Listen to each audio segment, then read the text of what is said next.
Bonsoir à tous. Aujourd'hui, jeudi 13 avril 2023, bienvenue sur ce flash d'informations sur Malikouna Foli Show.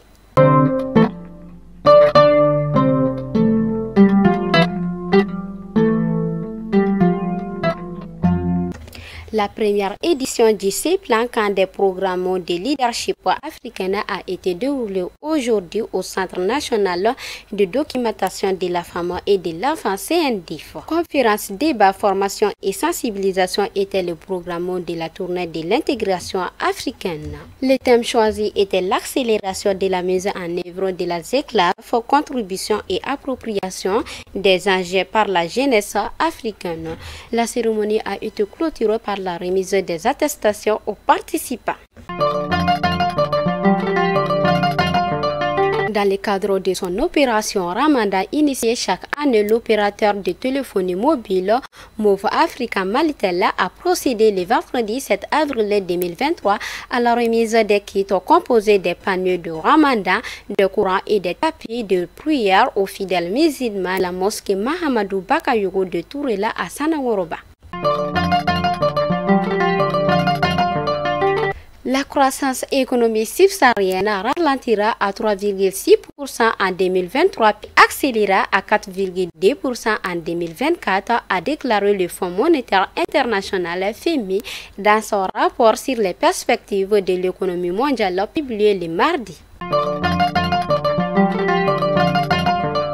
La République fédérale Allemagne a annoncé le mercredi un renforcement de sa coopération militaire avec le Niger dans le cadre de la lutte contre le terrorisme à travers notamment un nouvel appui logistique aux forces armées nigériennes. L'ex-président américain Donald Trump, candidat à l'élection présidentielle de 2024, a produit le mardi que son successeur démocrate Joe Biden ne se représenterait pas à cause de son état physique et mental, tout en promettant lui-même de ne jamais abandonner malgré les enquêtes judiciaires. Restons toujours dans les mêmes localités. Le journaliste américain Semouri Erkesto, auteur d'une enquête sur l'implication des USA dans les sabotages du Nord Stream, fait des révélations sur la corruption en Ukraine. Selon lui, Volodymyr Zelensky a détourné au moins 400 millions de dollars versés par Washington rien qu'en 2022. En allant au nord du pays, des hommes armés à moto ont attaqué le mardi 11 avril 2023 dans le cadre des déplacés internes de Mondoro au quartier de Bouloukoudjé, région de Gao. 4 blessés, dont 3 femmes et un enfant, ont été enregistrés suite à cette attaque. La gendarmerie et la police auraient ouvert une enquête pour retrouver les auteurs. En ce jour 13 avril 2023, le bureau secondaire de douane de Eremakono a été attaqué par des terroristes. Le bilan provisoire fin étant des civils tués et des blessés.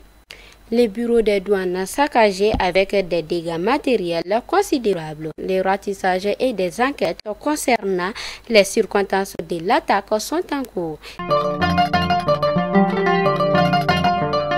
Ce qui met fin à ces flashs d'informations. À l'intention des annonceurs, la direction commerciale de Malikouna Foli ouvre son espace pour vous. À toutes celles et tous ceux qui désirent faire connaître son produit ou couvrir son activité peuvent nous contacter au numéro suivant 37 65 63 90. Fidèles abonnés de Malikouna Foli Show, c'était l'information du jour et à demain, Inch'Allah.